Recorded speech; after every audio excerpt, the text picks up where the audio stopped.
This is the magic behind the Mastery TV with Michael McDonald, and today we have a very special guest. We have Anne-Louise Harbutt on. Anne-Louise, thanks for joining me today. Thank you for having me. So I thought we'd start off with a quick intro and then tell us your earliest important moment where you had a very important lesson. So I'll let you start. Okay, well, my name is Anne-Louise and I am an intuitive transformational coach. I work with women to help them believe to the core of who they are that they are enough, more than enough, to help with their self-worth and self-belief. And really, the moment that stands out for me was not anything really traumatic or major. I don't have a sort of dramatic story like some people where it was a sudden aha moment, if you like. It was a very gradual process for me, and I was introduced to watch the DVD The Secret, which a lot of people will have heard of. Mm-hmm. I found out about the law of attraction. I sort of found my spiritual side, if you like, and it was such an eye-opener for me. It was a real sense of, this is kind of what I've been looking for, if you like. I had this, not an emptiness as such, but something wasn't quite right. There was the feelings that weren't quite right, although I had the happy upbringing. I made a few weird decisions in my teens and 20s, like I think we all did. We all go through a bit of a crazy time. And I knew I knew I could feel more. I knew I could feel differently, happier, sort of more in myself, more strong in myself. And when I discovered, or watched The Secret, read the book, discovered spirituality, that was like an aha moment for me of, this is something I need to know more about. This is something I need to discover and learn. And it's been a journey ever since. It's been something where I can't get enough of it. It's that I need to learn more and more. And the more I learn about energy and mindset and how we really can make a decision and a choice in any given moment of how we want to think and feel, that really started me on the journey to where I am running the business that I'm running today. All right, that's so how did you get to the point where you felt like you needed to read this secret then? So what was your life actually like before you realized, well, something needs to happen, something needs to change? So talk us through that. I think a lot of what I've realized is with what I know now. So it's one of those, I lived my life kind of a bit oblivious to the fact that there was any other way to feel or be. I got a corporate job because I lived and worked in London. It was a good job. I had the social life that came with living and working in London, and to the outside world was happy in the sense of, I was living this in my 20s, working well, earning a good salary and having a good social life, and was sort of, I felt like I was convincing myself, if you like, that this was the life that was going to make me happy. And I realized that I was making a lot of decisions because I was a bit of a people pleaser, because I felt I should be doing some of these things. And a lot of my decisions were made from outside factors, from what other people expected of me, rather than coming from in here and what I wanted. And the reason that I sort of was drawn to The Secret was that somebody that kind of said, you can attract into your life whatever you want, which is sort of the principle of The Secret, if you like. I know people dispute some of it, but the idea is that there's a law of attraction and you can attract into your life what you want. And it was that sense of being able to, I could change it. I could change my life. It wasn't to do with external factors. It wasn't because the job I had or the people I was with or the relationship I was in or where I was living, none of that could all change, and I could feel a certain way and I could attract things into my life that I wanted, if I wanted to do that. And that's kind of what drew me to the fact that I could decide rather than it being a fact of pleasing other people. Right. Okay. So, I mean, when you first realised it, did you like test it? Did you like try Yes, out something small and then it worked, and then you sort I of got did. big? I mean, to talk how you did. I did, because I kind of typed it out a little bit, and because with the law of attraction, you have to be on the vibration of the thing that you're trying to attract in. So it was very much a learning process for me. And I got a bit fed up with it. I got a bit, sort of, I watched it quite a bit skeptical, although I loved it. I wanted to learn more. There was part of me in my head that was saying, this can't be true. This cannot be true. So I decided to put the universe to the test, because I was being quite petulant about it, if you like. And I said, right, okay, if this law of attraction stuff really works, if you're so strong and good as you say you are, if you're the universe and the source and the whatever you want to call it, I can draw in anything I want as long as I'm in alignment with it, then I want £10,000 before the end of the year. And 10,000, I mean, this was, a big amount of money. And I kind of threw it out there in a sort of, okay, if you think you're hard enough, if you think you can deliver for me, then you give me £10,000 by the end of this year. I think it was about June, July at the time. And then I'll trust you. Then I'll believe in you. And then didn't think about it again, because actually I'd really thought it's not going to happen. On some level, it wasn't going to happen, and then forgot about it. On Christmas Day or Boxing Day, that day, I was at my parents' house, and my grandparents were there at the time. And my grandfather called me over and said, as you know, we've sold our house and we've downsized because they were in their 80s and they wanted something smaller. So we've decided to give the grandchildren some money out of the proceeds from the house sale. So we'd like to give you and your husband a cheque for £10,000. And that was 5 days before the end of the year. And it was the universe kind of going, there you go. You asked and we delivered. And it was like a real, okay, I need to take this really seriously, because this stuff works. And it's not as simple as that every time, because the thing I did with that example was I put it out there and then I let go.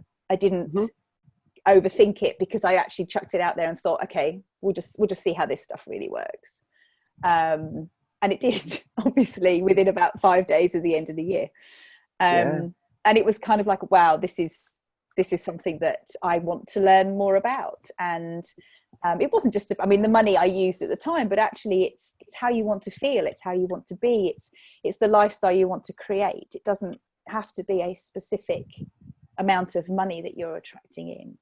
Right. So what ran through your mind at the time? I mean, I know there's this whole, like, you sort of give things a meaning that you want to give it. So did you think that it maybe wasn't the law of attraction at the time, or did you kind of see it and you kind of convinced yourself that it was? I mean, what ran through your mind when you realised that you were given this cheque for £10,000?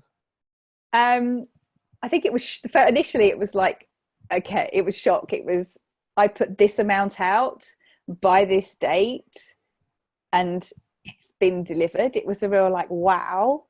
I don't remember ever thinking, is this law of attraction or isn't it? It was like I always knew it was. There was like an inner knowing, if you like. It was that feeling when sometimes you get an aha moment about something, and for the first few seconds it feels like it's brand new. It feels like it's wow, it's new. But then suddenly on some level you've realized you've known that on a sort of a soul level, if like you've known about it for years and years, like all your life, like all your lifetime you've known about it. And it was that kind of feeling. It was that sense of, this doesn't feel, it is new but it isn't. It's like I've known it all the time.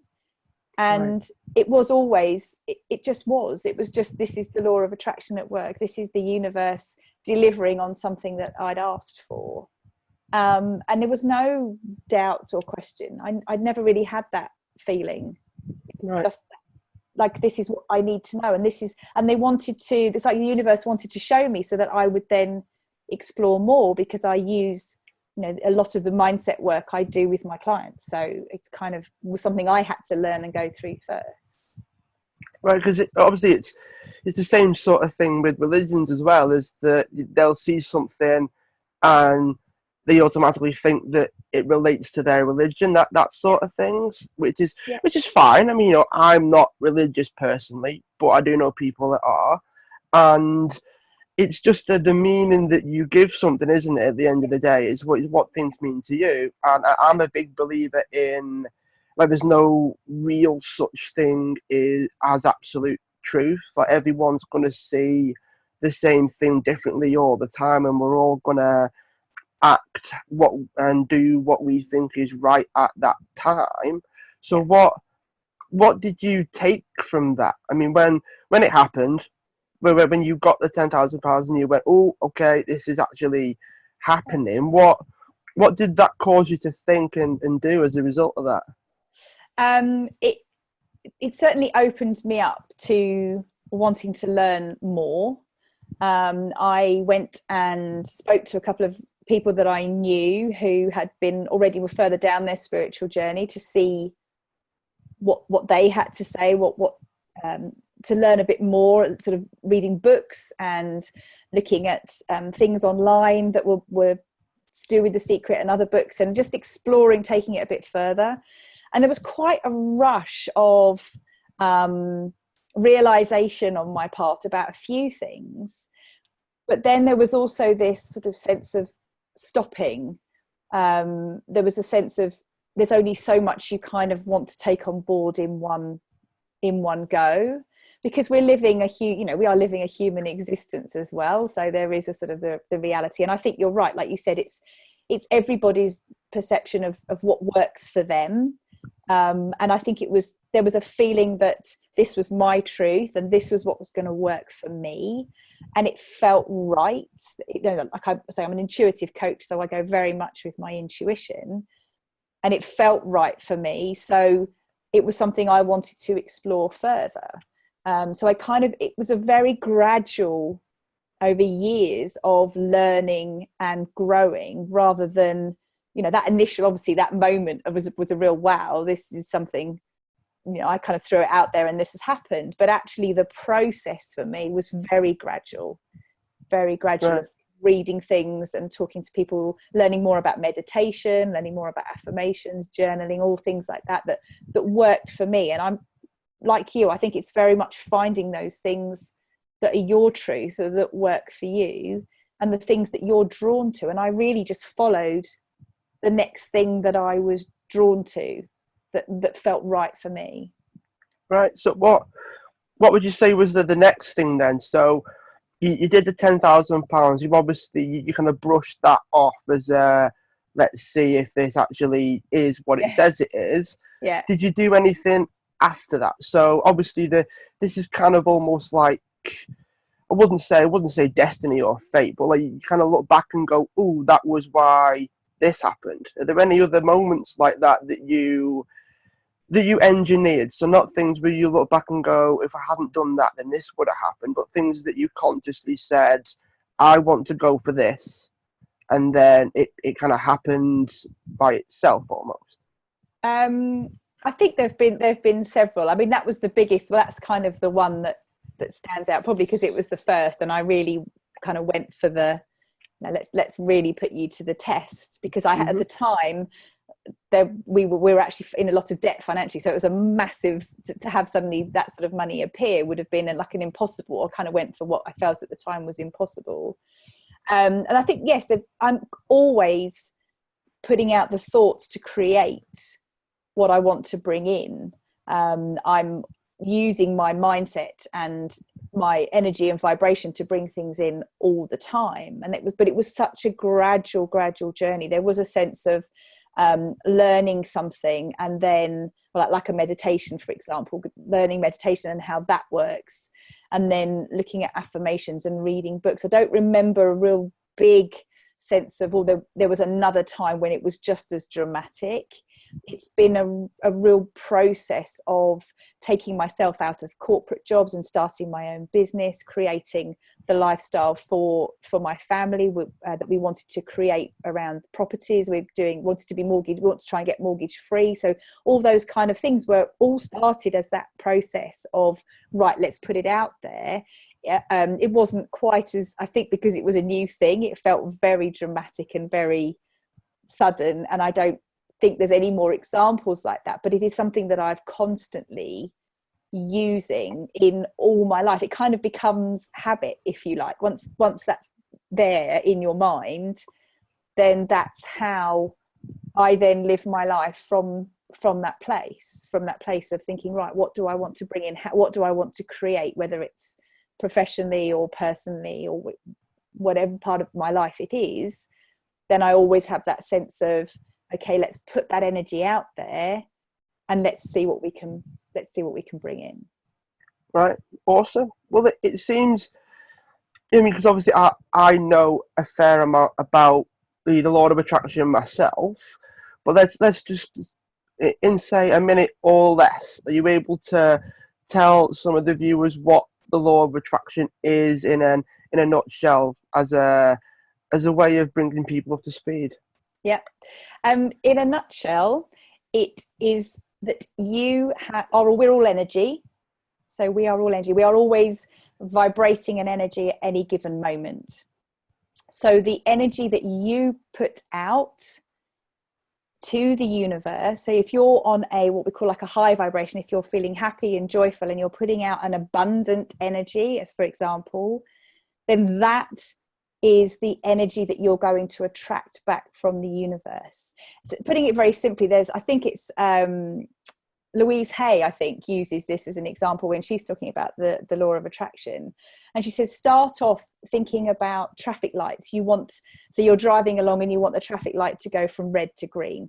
You're putting out that vibration that you want the traffic light to change, and then watch and see how many times that happens. Or if you're going into a busy car park and you want a space right outside the front of the shop, it's going into that car park saying, there will be a space outside the front for me. It's that kind of be playful with it, be playful with, I want the parking space, I want the lights to change, and then other things that you want to bring into your life. And it's putting out those thoughts, the thoughts that you put out is what you're bringing back into your life. Is a very simple, basic version of what the law of attraction is. Right, so it's almost like an energy vibration version of you get what you put in. Yeah, what you focus on. So if you go into a car park, if it's very busy and you say there's never a space right outside the front for me, there never is, then there won't be. If you're going in there and you're saying there's always a space for me, then there's a space outside the front. It's what the energy that you're putting out that you then attract back in. Right. Okay. Yeah. Cool. So how long ago was this initial £10,000 moment then? How far back are we going? We are going back probably 8 years. Right. 8, 9 years, I think. If I'm working, my son's 10, so I think he was about 2 at the time. So 8. Right. 8 years, so it was a long time ago, but there's so much to learn. That's what fascinates me, is there's so much to learn about, and there are more and more people using the law of attraction now and using their energy and vibration to change their life. I think Jim Carrey does quite a famous talk about how he used to carry around a check in his wallet for filming services for so many millions of dollars. Before he was famous, before he'd done his filming, he carried that check around to put the vibration out that he was going to make that sort of money from his acting services. Will Smith talks about it a lot as well. A lot of people that have come out now and are talking about it quite openly, and they do all that sort of thing. They've already put it out there before whatever the desire is they want has come in. Yeah, I guess as well from that sort of perspective as well, is that time matters a bit less with those sorts of things. So like, I mean, the Jim Carrey one, I think it was a few £1 million, wasn't it, for for acting services rendered, I think it was, as Yeah, you said. And that's right. it's one of those things where, like, the journey to get there, how long it takes for them to get there, matters a little bit less, because it's almost like a thing where if you miss the moon, you'll end up around the stars still. Is that Yeah, even if you don't actually get there in the time that you want, you'll yeah, still be achieving something on the way, yeah, because you initially put it out there that you wanted to get that big goal at the end. yeah. So what happened next for you then? What was the next sort of turning point, your big decision after that? I joined a mastermind for women because although I'd learnt all this stuff, and although my life, I was happily married, I had and 2 children, there was still something that I wasn't quite aligning for me, wasn't feeling quite right. So I went on a mastermind and really spent about 9 months working through what these emotions were, why I didn't have that sense of feeling that everything was just as it should be, and discovered that I had a very low self-worth, a very low value of myself, which had come from really being as a child and growing up. And I realized that looked back and realized a lot of the decisions that I'd made actually were because I didn't value who I was, and my self-worth was very low. And I did a lot of work around that, and that kind of really, that combined with the spiritual journey that I was on, led me to coming to a point of true self-acceptance of who I was, and accepting that actually as I was right now was enough, was okay. And although I wanted to grow as a person and I wanted to expand personally and professionally, actually I didn't have to be anything else. I didn't have to be different, because I was enough just as I was. And that was a real eye-opener for me, that sort of self-acceptance, kind of imperfections and all. I think we can spend a lot of our time thinking we should be different, or we should be more something, or we should be better at something, that inner critic, that judgment. Whereas if you can get to that point of saying, actually, right now I am enough, I'm more than enough, and I could truly accept myself as I am, imperfections and all, that was a real journey for me. That completely changed how I felt about myself, and therefore how I approached everything in my life, because it didn't come from that place of something missing, something lacking. And that then changed that emotion of, why am I not happy when I have everything that should make me happy, as society says. And that was because I hadn't done the work in here. That was because I didn't have that sense of self-acceptance of who I was. And when that happened, that then was kind of the piece of the puzzle, if you like, to change that emotion. Right. Cool. So would you say that the initial people pleasing came into that at all, and then how did you get through it, or over it, or around it, or whatever? So did people pleasing come into it? How did the work on yourself impact that, like, today, should we say? People pleasing definitely was part of it, because from what I've discovered with the work I've done on myself and with other people, is when you have that feeling of not being enough in yourself, one of the ways to try and compensate that, to try and fill that lack, if you like, is to, if you're constantly pleasing your parents or your teachers or your boss or whatever whoever it is, it's like, if I prove to them that I'm good enough, that will, it might be on a subconscious level, but that will make me feel that I'm enough in myself. And that's how I was. It was a sense of looking outside for that external acceptance, that true self-acceptance, but from other people.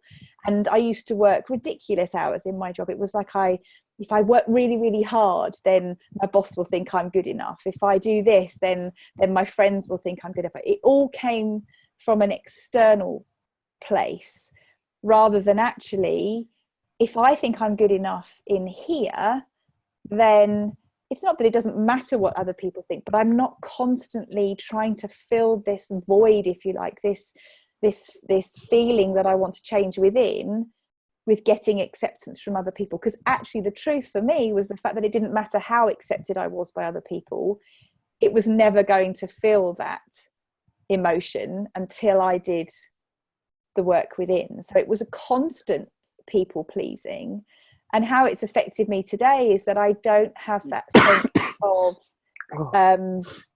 having to look outside. I mean, yes, of course, there are times when people say something, and like, you know, like everybody, some things hit us harder than others, but I don't have to be, I'm not constantly looking only outside for that acceptance, because I've done the work of accepting myself. Right. So how would the viewer of this go about accepting themselves a little bit more? So it could be from your own experience, it could be from working with clients. How can we begin the excuse me, how can we begin the process of accepting ourselves a bit more? There's lots of things. I mean, there's lots and lots you can do. I mean, it is, the first thing is to have the awareness that that you need to go on that journey. I think one of the biggest things on the mastermind that I did was the woman who was running that made me very aware of that's what's needed. It was a very emotional moment, sense of relief as well, that actually I felt like this for a reason. So I think firstly is that know that you know, you're feeling this way, that your self-worth does need some work, and that the journey of self-acceptance can begin just by having the awareness of it. Can be a really good first step. Another thing you can do is try and drop the inner critic, the judgment, and the inner voice that we all have.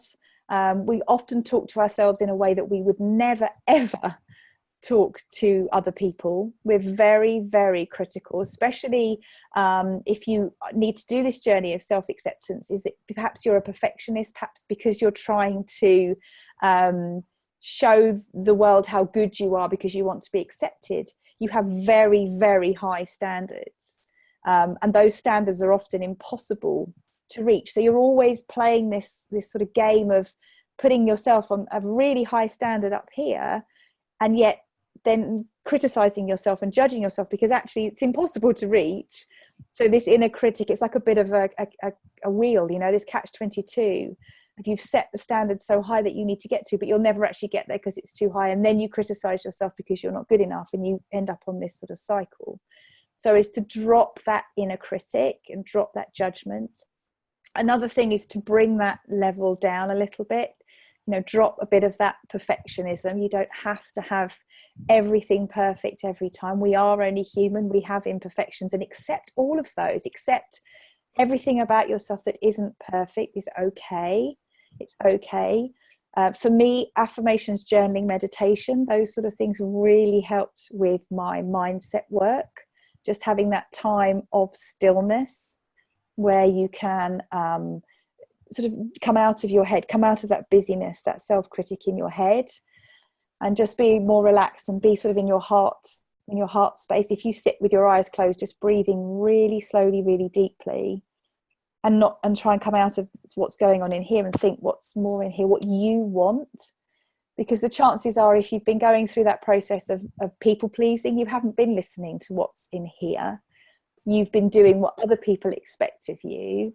But have a little think and see, what do I really want to do? It's kind of like giving yourself permission to be able to do what you want. Because, you know, I work with women particularly, they're natural nurturers, carers, and they tend to put everybody else first. But actually, if they put themselves first and they're feeling good about themselves and they're feeling energized and they feel a high sort of energy, a high vibration, they're at the best version of themselves they can be for those they love. So actually, it's very selfless to put yourself first. It's not selfish, because you're in an amazing place. If you feel really good, then your family and your friends all benefit from that. Yeah, I mean, it's a good way of bringing it full circle as well, is that it's your perspective on what you're doing. You know, you're taking care of you so that you can take care of others. Absolutely. Better, should we say? Yeah. Or you're trying to take care of others, but you're taking away from you, which means that over time you'll probably end up less and less anyway, because you're Yeah, fatigued or you're burned out or whatever. exactly that. So it's all about how you see it. Yeah, it is, and we all do, because we, it's natural that we want, if you're a person who loves giving, and you've probably spent most of your life pleasing other people, it's a complete mindset shift to suddenly start thinking, actually, I'm going to do what I want to do, and I'm going to accept myself as I am, imperfections and all. I'm going to have total self-acceptance. And actually, when we talked about kind of the idea of the law of attraction, but the energy and vibration you put out, if you're spending your life pleasing other people, you're saying you're putting out the energy and vibration that you're not worth pleasing yourself. You're not worth, you don't value yourself enough. Whereas when you do things that you want to do, and you stand up, whether it's putting boundaries in place, whether it's saying, in a relationship that actually how you'll be spoken to, it might be in a job that you say that you want to go for a promotion or whatever it might be. Every time you do something like that, what you're saying is, I value myself enough for this promotion. I value myself enough to stand up in this relationship, or I value myself enough to create this business. And the energy you put out then is that you have this stronger self-worth. And I think it's really, really important to have that, even if you don't get to the point of full self-acceptance, because for me, that was a 8-10 year journey.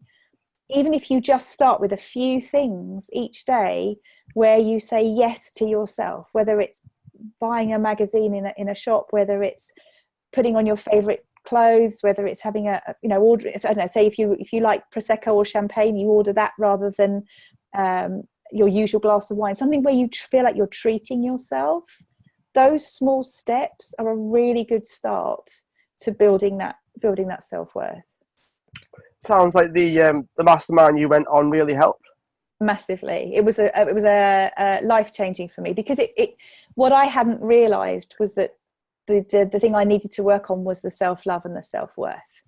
I hadn't realized that was the reason that, although on the outside everything was how society said should be and should make you happy, I hadn't realized that I had work to do. And that was that mastermind was at that moment when the lady that was running it said, this is what you need. This is what you need to work on. And it was a real, like I said, it was very emotional. It was a sense of relief that I had discovered that, but a sense of sadness that that's what it was. But actually, you need to know what it is to start working on it. You need to have that awareness before you can start making the changes. All right.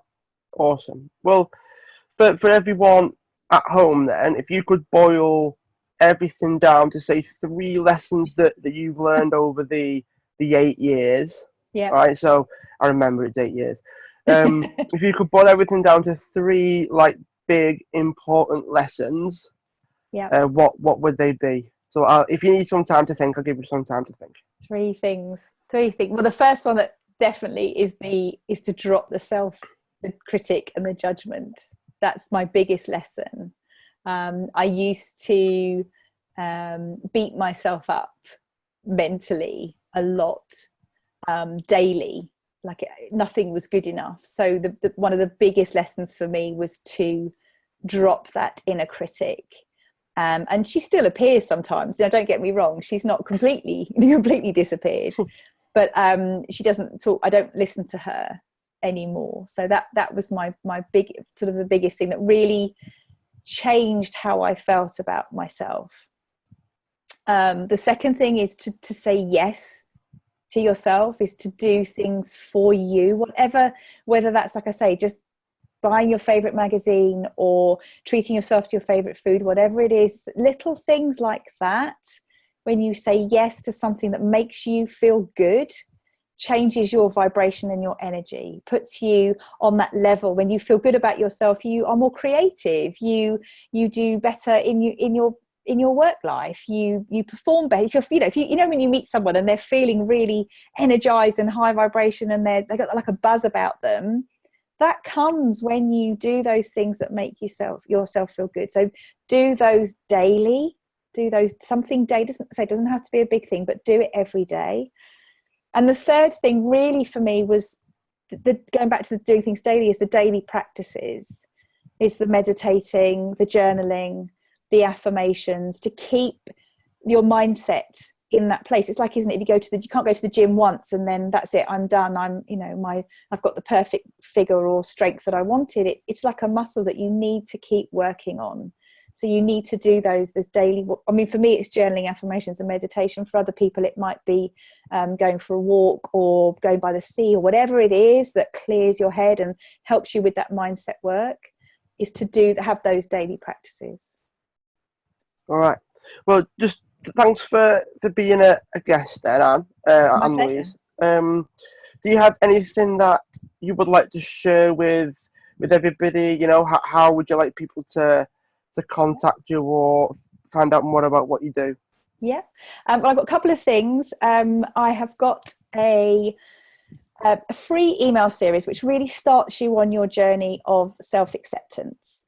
And in that series are a couple of exercises that's a really good way for you to get into feeling where the areas of your life are that perhaps you don't feel enough, or you feel that your self-worth is low. Because some of the clients that I work with, they might be running a very successful business, but they have other areas, like perhaps their relationship or other areas of their life, where they don't feel enough.